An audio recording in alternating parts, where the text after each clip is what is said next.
आपका स्वागत है आपके अपने YouTube channel with my garden में। सो गाइस, आप जो ये देख रहे हो ये फुटबॉल लिली का प्लांट है। गाइस, इसमें फ्लावर है वो बहुत ही खूबसूरत लगते हैं। अभी देखिए इसमें फ्लावर लगे नहीं है, लेकिन आज का जो टॉपिक है वो गाइस इस प्लांट के बारे में किस तरह से हम केयर कर सकते हैं और इस प्लांट की पूरी हम जानकारी देने वाले हैं पूरी अपडेट के साथ।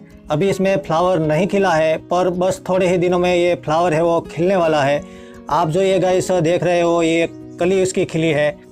और ये प्लांट की एक खासियत है गाइस कि इसके बल्ब जैसे ही आप यहाँ से लगाते हो तो सबसे पहले ये पत्ती नहीं निकलते हैं। इसमें से ये आप देख रहे हो जो फ्लावर की कली मैंने दिखाई उसका प्राउट है, और इसमें से पहले फ्लावर बनते हैं और फिर ही उसके बाद ये पत्तियाँ निकलती है। अभी इसमें कली खिली है, फ्लावर नहीं खिला है गाइस, पर मैं अपडेट के साथ ये दिखाना चाहता हूँ ताकि आपको पूरी नॉलेज मिले कि किस प्रकार से इसका फ्लावर है वो खिलता है। तो सबसे पहले गाइस इसकी थोड़ी बेसिक इन्फॉर्मेशन मैं दे दूँ तो इसमें गमले की बात करूँ गाइस तो ये प्लांट को आप 6 से लेकर यदि बड़ा गमला लेना चाहो तो बड़ा गमला भी ले सकते हो, पर फिलहाल मैंने ये 6 इंच का ही गमला लिया है क्योंकि मुझे एक ही बल्ब ग्रो करना था। यदि आप चाहो इससे ज़्यादा बल्ब ग्रो करना हो तो थोड़ा बड़ा गमला ही ले सकते हो। उसके बाद गाइस मिट्टी की बात करूँ तो ये प्लांट के लिए आप वेल्डन मिट्टी का ही प्रयोग कीजिए।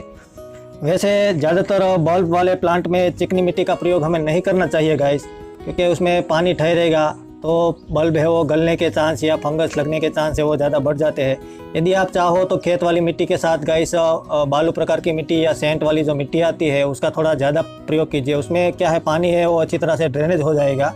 और साथ एक और ख़ास मैं बात बता दूँ गाइस कि कभी कभी हम इसके गमले में कोई बल्ब है वो ग्रो करने के लिए रख देते हैं, तो ऐसा भी होता है। इस प्लांट में भी ऐसा ही हुआ था। तो एक आपको एक इन्फॉर्मेशन मिल जाएगी। कभी कभी हम इसके बल्ब इस गमले में डाल देते हैं और कई खासा समय निकल जाता है तो हमें लगता है कि ये बल्ब अभी तक ग्रो भी नहीं हुआ है और ना ही तो मर रहा है। तो गाइस कभी कभी इसके बल्ब है वो ज़्यादा समय भी ले लेते हैं, लेकिन ये यदि 3 या 4 मंथ 6 मंथ तक कभी भी ये प्लांट ज़रूर ही ग्रो होगा। आप यदि हेल्थी बल्ब इसमें रह गया हो तो निकलना मत। इसके लिए जो भी मैं अभी बेसिक इन्फॉर्मेशन दूंगा गाइस वो फॉलो कीजिए। इसके बल्ब में वाटरिंग रेगुलर करते रहिए, ज़रूर इसके बल्ब है वो ग्रो होगा। लेकिन ये कभी कभी होता है, ज़्यादातर तो बल्ब ग्रो हो ही जाते हैं। और यदि आपको ऐसा लगे कि ये बल्ब ग्रो नहीं हो रहा है गाइस तो इसे निकल कर फेंकिएगा मत, वो ज़रूर ग्रो होगा। थोड़ा लेट होगा पर होगा ज़रूर।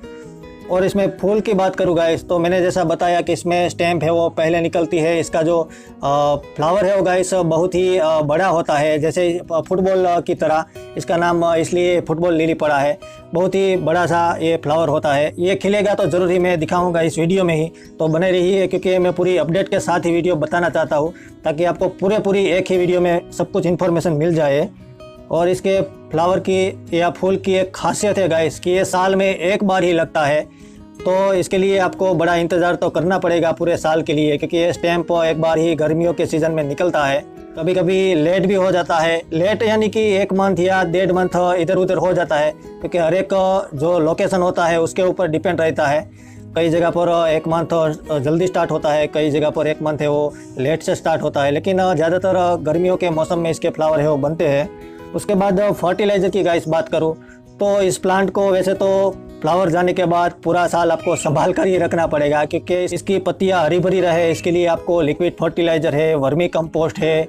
और फ्लावर आने से पहले यदि आप NPK वगैरह देना चाहो तो ज़रूर ही दे सकते हो, पर बहुत ज़्यादा इतनी खाद की भी मैं तो नहीं रिक्वायरमेंट करूँगा आपको कि बहुत ज़्यादा खाद इसमें दो। फ्लावरिंग आने में थोड़ी देर हो तब ज़रूर दे सकते हो, पर ये प्लांट चलेगा। किसी दूसरे प्लांट को जब हम कोई केयर करें या फर्टिलाइज़र दे तो उसके साथ इसे भी दे सकते हो। वैसे ये थोड़ा नाजुक प्लांट होता है, यदि आप हल्की सी खाद देते रहोगे तो इस प्लांट में हरियाली ज़रूर ही बनती रहेगी। उसके बाद गाइस हम धूप छाँव की बात करें तो ये प्लांट बहुत ही तेज़ धूप में ना रखें, मीडियम धूप में ये अच्छी तरह से सर्वाइव होगा। वैसे ये मीडियम धूप बर्दाश्त भी कर लेगा, जैसे कि इवनिंग की मॉर्निंग की 4-5 घंटे की धूप हो वो इसके लिए बेटर है। लेकिन बहुत तेज़ जहाँ डायरेक्ट धूप आती हो उस धूप की मैं बात नहीं कर रहा हूँ गाइस, तो उसका आपको थोड़ा ध्यान रखना होगा।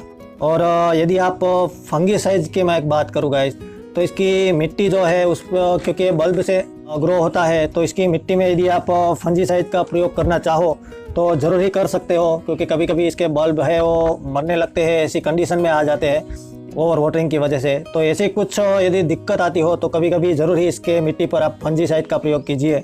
तो इससे क्या है, बल्ब में कोई फंगस वगैरह आने के चांसेस है वो कम हो जाते हैं। और इस प्लांट की ग्रो की बात करूँ गाइस, तो वैसे तो ये प्लांट है वो कभी भी आप ग्रो कर सकते हो, पर इसका रिजल्ट फ्लावर का आपको गर्मियों के सीज़न में ही दिखने को मिलेगा। और इसका सीड तो मैंने कभी देखा नहीं है गाइस कि इसके फ्लावर वगैरह में लगता हो, क्योंकि मैंने देखा नहीं है। ज़्यादातर ये प्लांट है वो बल्ब से ही ग्रो होता है।